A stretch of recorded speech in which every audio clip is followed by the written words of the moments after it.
Hello friend, स्वागत है आपका इनक्यू स्टडी यूट्यूब चैनल पर। आज हम लेकर के आए हैं सक्षमता 3 से अगला क्वेश्चन का यह सेट है, जिसमें महत्वपूर्ण ऐसे प्रश्नों को हम लोग देखेंगे जो आपके परीक्षा के दृष्टि से बहुत लाभकारी होगा। हमारे स्क्रीन पर पहला नंबर प्रश्न है कि भारत की सबसे लंबी नदी कौन सी है। यानी कि जो भारत में प्रवाहित होने वाली नदी हैं उसमें से सबसे लंबी नदी कौन सी है। गंडक नदी या फिर कोसी नदी या ब्रह्मपुत्र नदी या फिर गंगा नदी। तो अगर सबसे लंबी नदी की बात की जाए तो भारत की सबसे लंबी नदी के रूप में गंगा नदी जानी जाती है। गंगा नदी जो है गंगोत्री हिमनद से निकलती है। कहाँ से निकलती है? गंगोत्री हिमनद से निकलती है।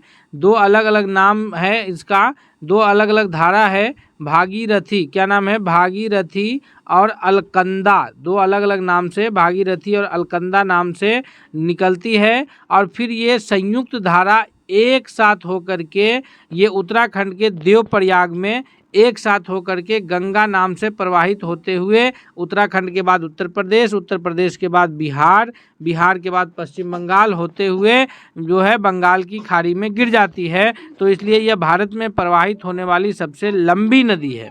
अगर भारत में प्रवाहित होने वाली सबसे चौड़ी नदी की बात आएगी तो वह फिर ब्रह्मपुत्र नदी हो जाएगा। अगले प्रश्न की ओर बढ़ते हैं। दूसरा नंबर सवाल है कि भारत का सबसे लंबा बांध कौन सा है। भारत का जो सबसे लंबा बांध है यह है हीराकुंड बांध, जो कि महानदी पर स्थित है। ऑप्शन सी यहाँ सबसे करेक्ट आंसर होगा।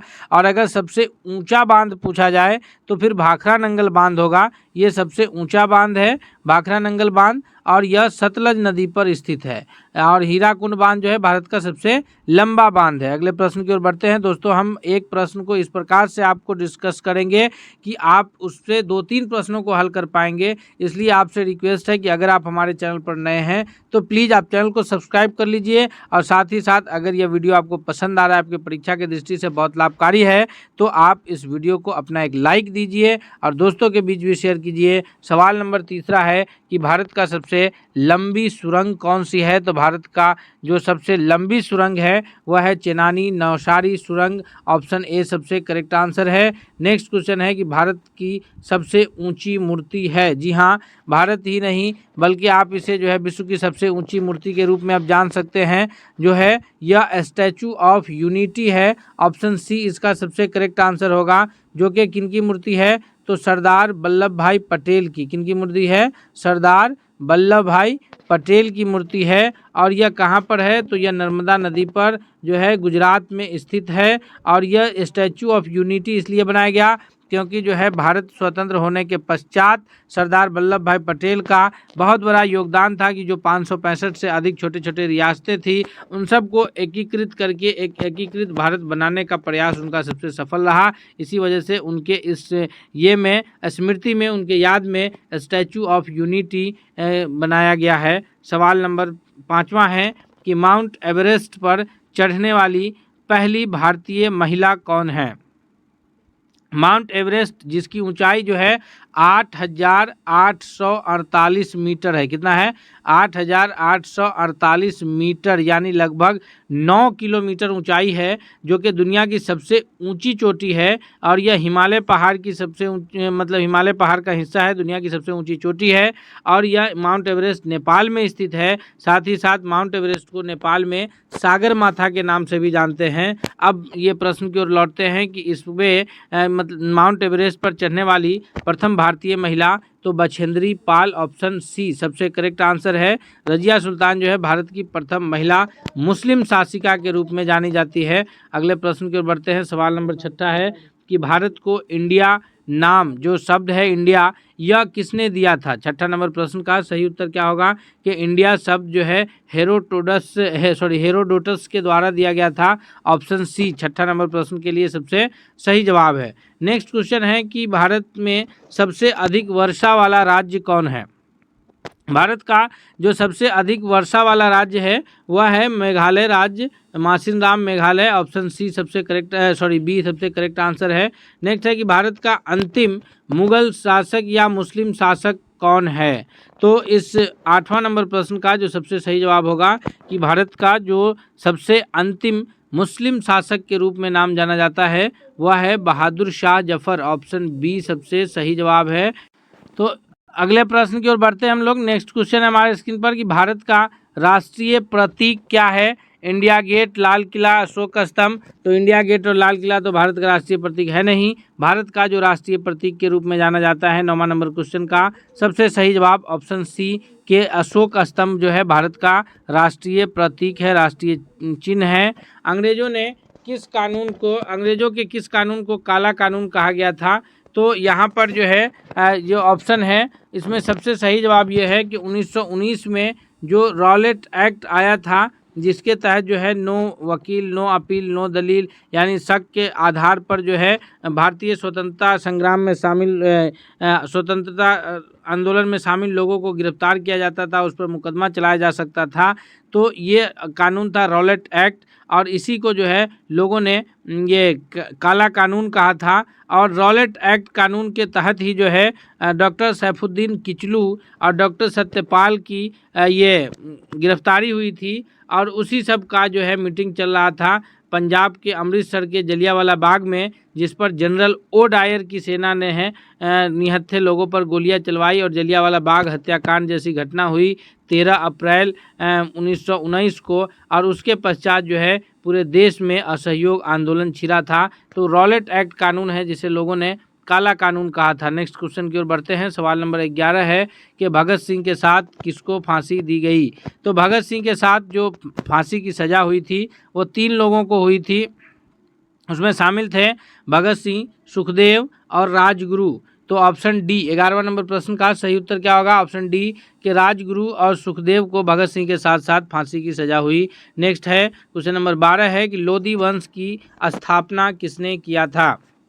तो लोधी वंश की जो स्थापना है यह बहलोल लोधी के द्वारा किया गया था। बहलोल लोधी के द्वारा लोधी वंश की स्थापना हुई। और लोधी वंश के साथ साथ दिल्ली सल्तनत के अंतिम शासक के रूप में इब्राहिम लोधी जाने जाते हैं, जिसके साथ 1526 ईस्वी में पानीपत, हरियाणा के पानीपत में इब्राहिम लोधी और बाबर के बीच पानीपत का प्रथम युद्ध हुआ, और उसमें जो है इब्राहिम लोधी की हार हुई, और उसके पश्चात दिल्ली सल्तनत समाप्त हुआ, और फिर भारत में एक नए वंश का शासन शुरू हुआ जिसको मुगल वंश के नाम से जाना गया। तो लोधी वंश के प्रथम शासक या स्थापना करने में नाम आता है बहलोल लोधी का, और फिर उसके जो अंतिम शासक के रूप में जाने जाते हैं वह इब्राहिम लोधी जाने जाते हैं। नेक्स्ट क्वेश्चन है क्वेश्चन नंबर 13 है कि मौर्य साम्राज्य के संस्थापक कौन थे? जी हाँ, मौर्य वंश के जो संस्थापक हुए वो ये चंद्रगुप्त मौर्य हुए। ये मगध साम्राज्य जो 16 महाजनपद था, उस 16 महाजनपद में मगध साम्राज्य जो है सबसे शक्तिशाली महाजनपद था, और उसी में ये मौर्य साम्राज्य का शासन रहा है, जिसकी स्थापना चंद्रगुप्त मौर्य के द्वारा किया गया था।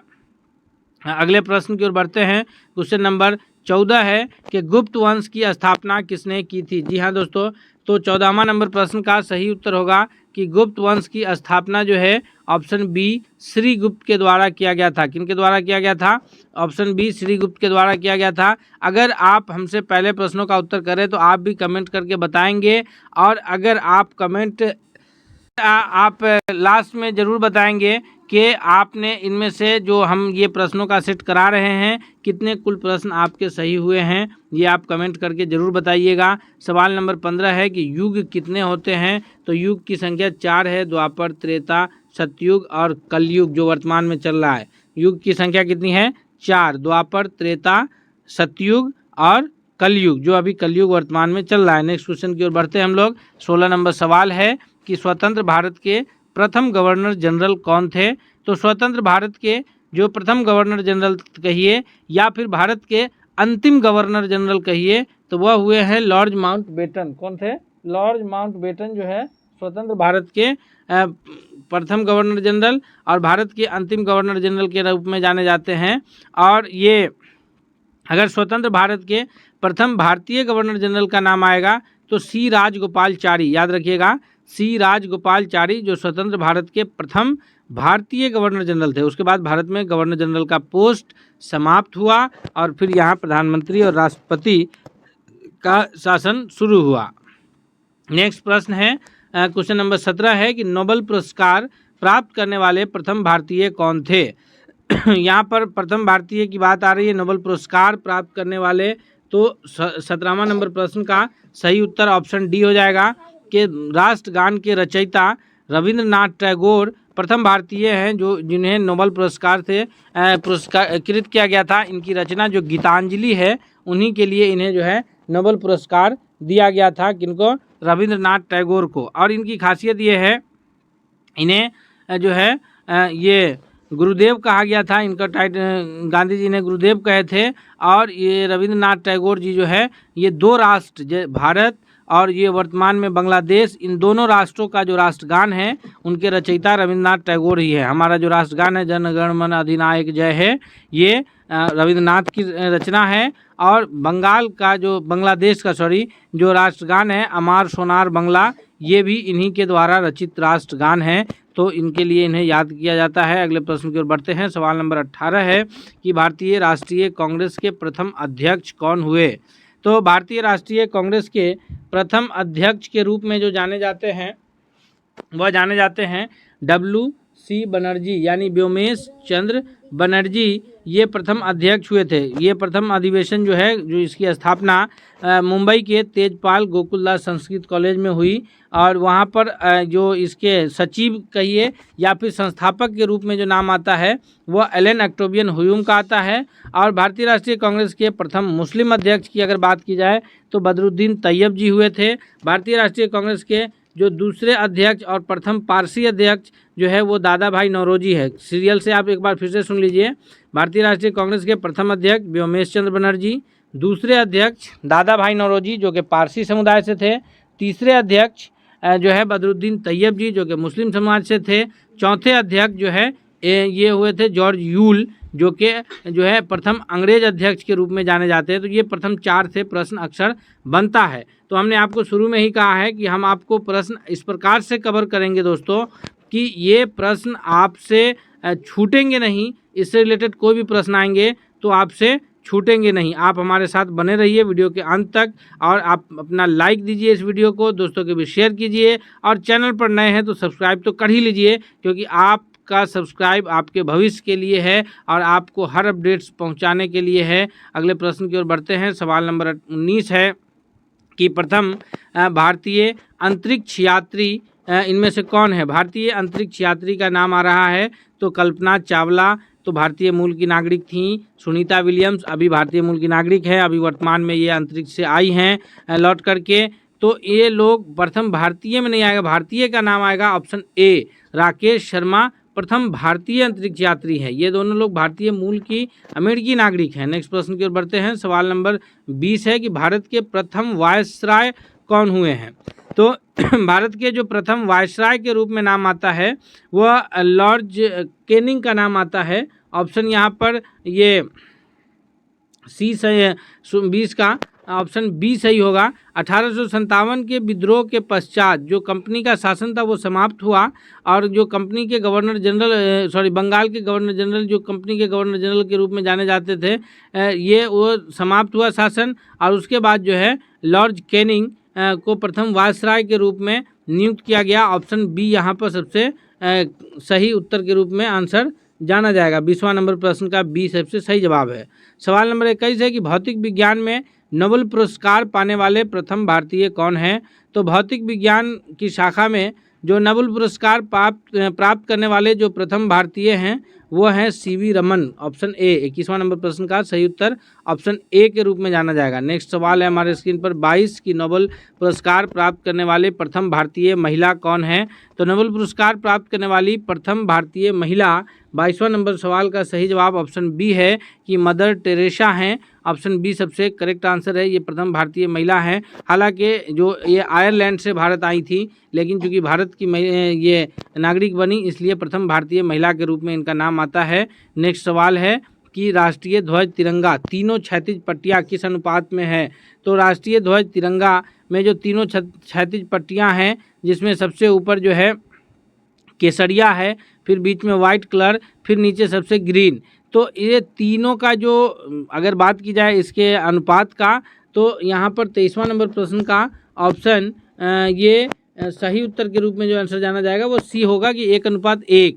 हालांकि 2:2:2 भी जो है वो फिर उसको सॉल्व करके 1:1 में ही आएगा, लेकिन यहाँ पर हम लोग ऑप्शन सी सबसे करेक्ट आंसर कहेंगे, क्योंकि सभी पट्टियाँ समान चौड़ाई की होगी। अगर सब 1 फुट होगा तो सभी की चौड़ाई 1 फीट होगी, 1 मीटर होगा तो सभी की चौड़ाई 1 मीटर होगी।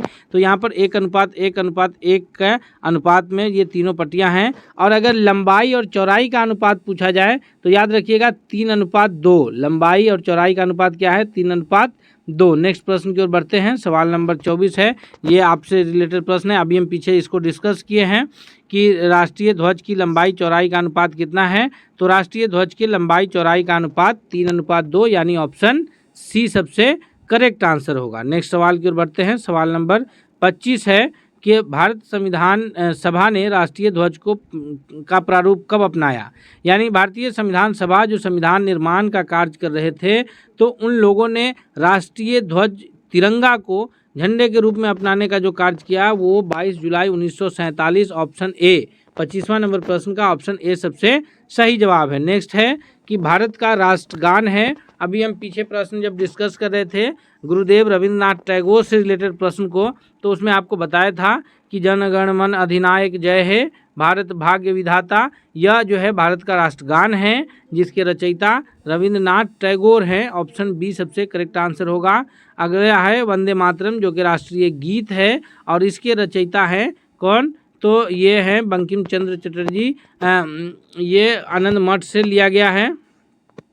सवाल नंबर 27 है कि भारत में परमाणु ऊर्जा विनियामक बोर्ड कब स्थापित हुआ। भारत में जो परमाणु ऊर्जा विनियामक बोर्ड है इसकी स्थापना 15 नवंबर 1983 को मुंबई में हुआ था। ये याद रखिएगा कहाँ हुआ था? मुंबई में। नेक्स्ट प्रश्न की ओर बढ़ते हैं। सवाल नंबर 28 है कि भारत में डाक व्यवस्था शुरू करने वाला ब्रिटिश गवर्नर जनरल कौन था।